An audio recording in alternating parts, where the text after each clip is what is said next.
नमस्कार दोस्तों, viewers academy आपका स्वागत करती है। हम अभी इंडियन पॉलिटी का टॉपिक उठा रहे हैं, जिसमें हम एक टॉपिक उठाएंगे और हम उसको डिस्कस करेंगे। हम क्या करते हैं, वीडियोस का एक एक टॉपिक उठाते हैं, उस टॉपिक के बारे में अच्छे से लेंथी रूप से डिस्कस करते हैं ताकि आपको कभी भी पढ़ने में कोई दिक्कत ना हो। ये जो क्लास रहेगी पूरी तरह से क्या रहेगी, कॉन्सेप्चुअल रहेगी, यानी इसमें कोई रट्टा मारने वाली कोई चीज नहीं है। तो देखिए, जो मेरा आज का जो टॉपिक है, today is my topic is president, है ना। जो मेरा अभी जो टॉपिक है वो कौन सा लिया मैंने, वो लिया है प्रेसिडेंट का, यानी राष्ट्रपति। अब कौन होता है ये राष्ट्रपति, और भारत के संविधान में इसको क्यों पढ़ना चाहिए। सवाल होना चाहिए ना कि हम भारत के संविधान में क्यों राष्ट्रपति एक टॉपिक रखा गया, क्यों आज राष्ट्रपति के पास इतनी पावर है। कहने को पावर है, भले है तो से पावर, है ना। क्या भारत के संविधान में इसका कोई जिक्र किया गया, क्या इंडियन पॉलिटी में जो लक्ष्मीकांत की बुक है उसमें सिर्फ एक पद उठा दिया राष्ट्रपति, जिसके आधार पर राष्ट्रपति बना दिया भारत का। तो ऐसा कुछ नहीं है। तो समझो, जो राष्ट्रपति का पद है वो कैसा है, संवैधानिक, यानी कॉन्स्टिट्यूएंस कॉन्स्टिट्यूएंस मतलब कॉन्स्टिट्यूशनल है। मीन्स हमारे भारत के संविधान में इसका जिक्र किया गया है, यानी भारत के संविधान में सब कुछ लिखा हुआ है किसके बारे में, प्रेसिडेंट के बारे में। तो फिर भारत के संविधान में कहाँ लिखा हुआ है, तो मैं बताना चाहूंगा बेटा। भारत के संविधान में लिखा है भाग 5, यानी पार्ट 5 में, जो बात करता है किसकी, यूनियन गवर्नमेंट, यानी केंद्र सरकार की, है ना। जो कि हम पार्टिकुलर सिर्फ प्रेसिडेंट के बारे में बात करते हैं तो आर्टिकल 52 से लेकर 78 बात करता है, बाकी आगे बात करता है, जैसे 143 तक बात करता है ना, 111, 112, 123, 143। आई बात समझ में। अब इसमें जो आर्टिकल 52 से लेकर 78 तक है, उसमें सब कुछ लिखा है। कैसे, सॉरी हाँ, कैसे भारत का प्रधानमंत्री का इलेक्शन होता है, सॉरी भारत के राष्ट्रपति का इलेक्शन होता है, क्या क्या उसको पावर दे के रखी है, भारत का यदि राष्ट्रपति बनना है तो क्या क्या क्वालिफिकेशन होना चाहिए, क्या क्या कंडीशन होना चाहिए, और उसको हटाया कैसे जा सकता है। ये सारा सारा लिखा हुआ है हमारे भारत के संविधान में, आर्टिकल नंबर 52 से लेकर 143 तक। 143 से बोल रहा हूँ क्योंकि 143 में प्रेसिडेंट को पावर है कि वो सुप्रीम कोर्ट की क्या ले सकता है, राय ले सकता है। एक बात समझ में। अब सवाल आता है कि हमने तो पार्लियामेंट्री सिस्टम अपना के रखा है, तो भारत में राष्ट्रपति की जरूरत क्यों पड़ी। एक सवाल आना चाहिए, पता है।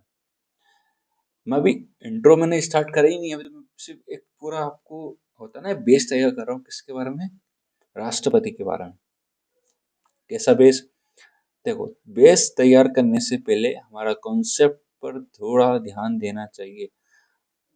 किसी भी देश का संविधान उठाओगे तो दो तरह के उसका सिस्टम मिलता है। सरकार में दो तरह का सिस्टम मिलेगा, तो पार्लियामेंट्री सिस्टम मिलेगा या फिर प्रेसिडेंशियल सिस्टम। दोनों में फर्क क्या है, क्या भारत में पार्लियामेंट्री सिस्टम लिया गया है या प्रेसिडेंशियल सिस्टम लिया गया है, क्या भारत में प्रेसिडेंट को ज्यादा पावर है या फिर पार्लियामेंट को ज्यादा पावर है। ठीक है, मैं एक एक करके इन सबका जवाब आपको दूंगा।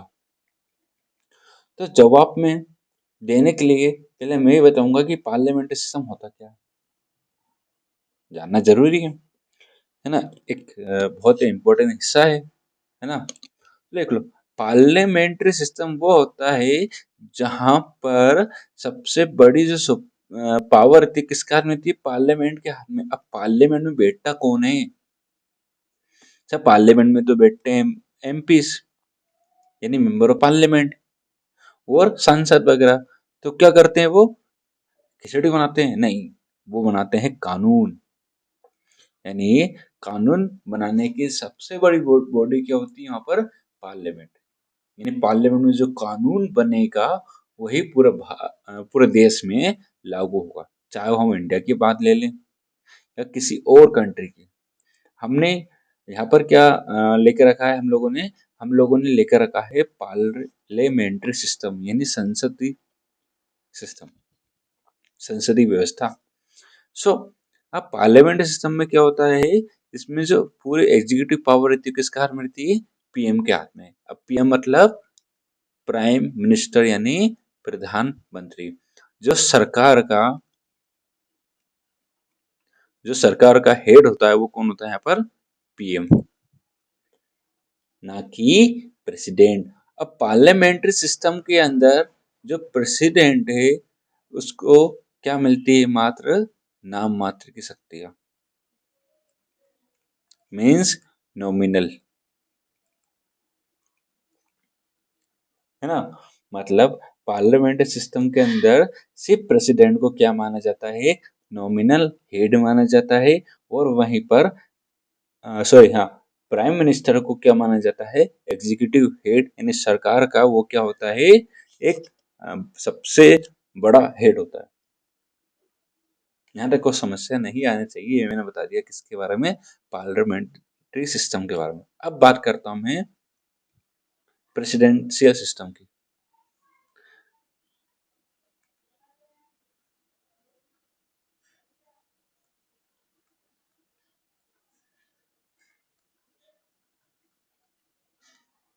यानी राष्ट्रपति व्यवस्था, यानी प्रेसिडेंशियल सिस्टम क्या होता है?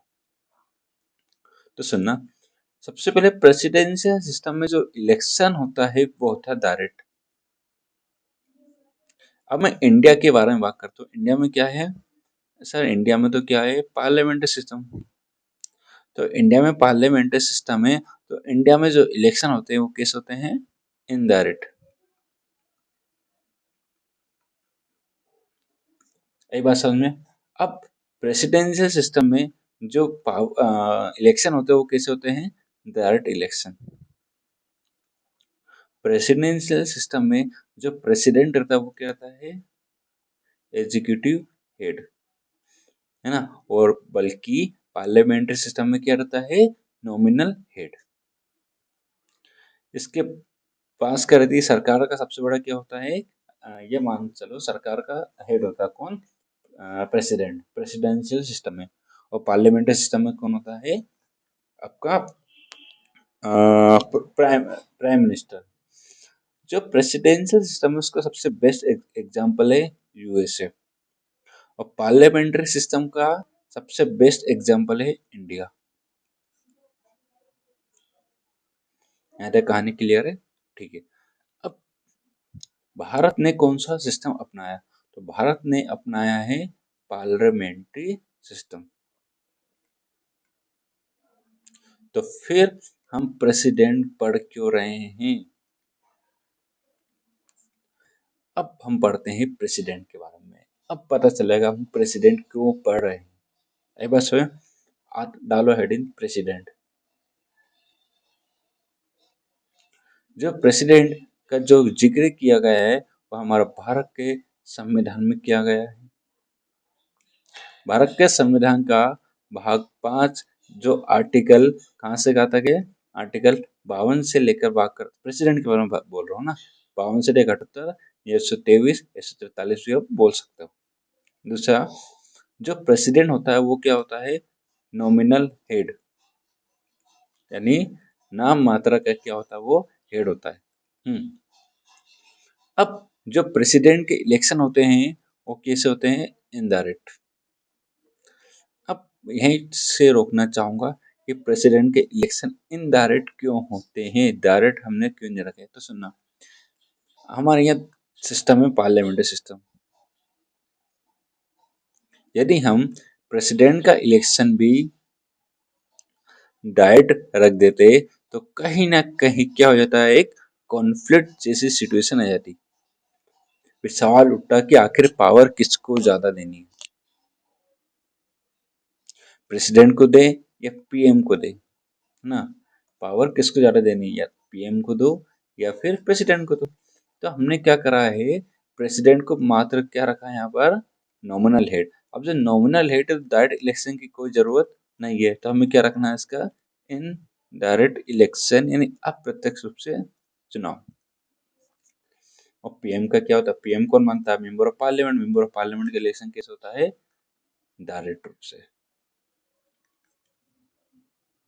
ये बात कहानी क्लियर है यहाँ तक, ठीक है। अब देखो, हम्म अब हम बात करते हैं राष्ट्रपति के इलेक्शन की। आखिर राष्ट्रपति का इलेक्शन होता कैसे है, इसमें कौन पार्टिसिपेट करता है, इसकी क्या क्वालिफिकेशन होना चाहिए। तो सुनो, कोई भी पर्सन यदि प्रेसिडेंट बनता है तो उसके पास क्या होना चाहिए, कुछ क्वालिफिकेशन होना चाहिए।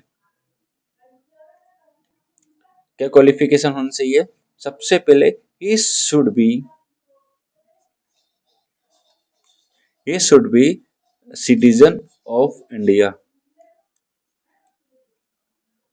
क्या होना चाहिए, सिटीजन ऑफ इंडिया होना चाहिए। सेकंड क्वालिफिकेशन क्या बताऊंगा, सेकंड क्वालिफिकेशन होना चाहिए कि उसकी एज कितनी होनी चाहिए, मिनिमम 35 ईयर।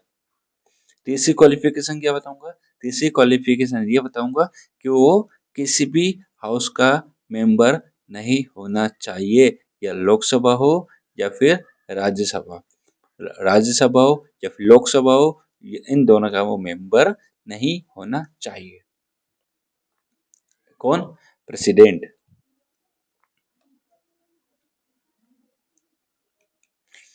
और दूसरा, हाँ, मतलब सपोज सुनना, यदि कोई मेंबर है, मेंबर किसका है, लोकसभा का मेंबर है, या लेजिस्लेटिव असेंबली का मेंबर है, या फिर राज्यसभा का मेंबर है।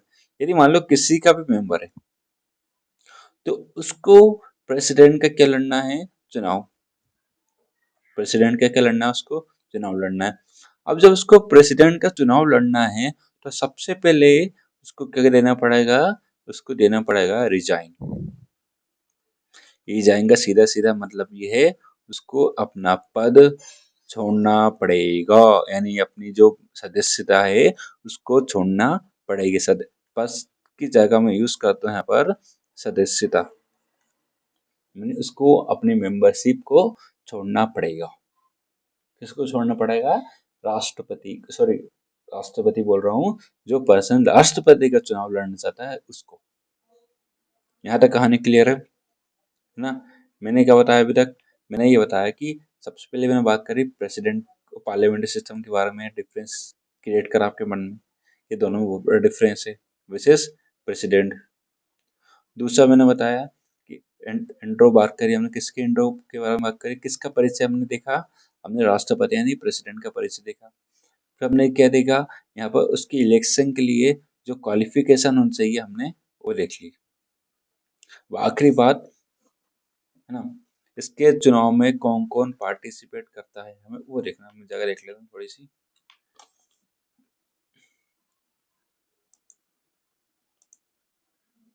हम्म, यदि मान लो, अब प्रेसिडेंट के चुनाव में पार्टिसिपेट करता कौन है, पहली बात तो इसका इलेक्शन होता कैसे है।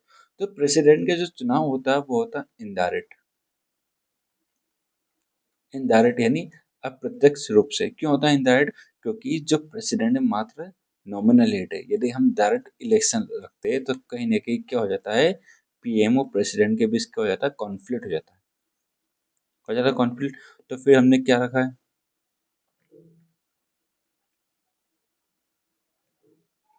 तो हमने यहाँ पर रखा है प्रेस क्या, एक इनडायरेक्ट इलेक्शन।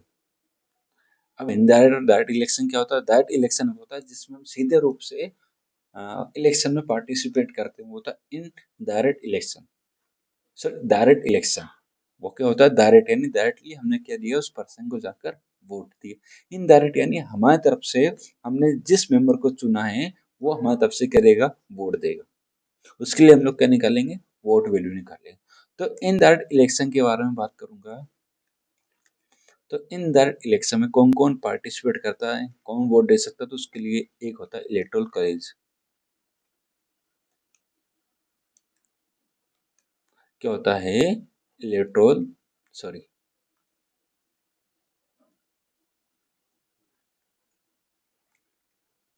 Electoral college. अब इलेक्टोरल कॉलेज यानी, देखो मैं कलर चेंज करके बताता हूँ आपको पूरा। कौन सा ले, ठीक है। इलेक्टोरल कॉलेज यानी अब इस मंडल में कौन कौन बैठेगा, तो इस मंडल में इसमें मीन्स कौन कौन वोट दे सकता है, तो वोट देंगे सिर्फ कैसे member, elected member. Elected member यानी किसके इलेक्टेड मेंबर, किस किस के, तो मैं बात करूंगा किस किसके इलेक्टेड मेंबर, लेजिस्लेटिव असेंबली के, लोकसभा के और राज्यसभा के, है ना।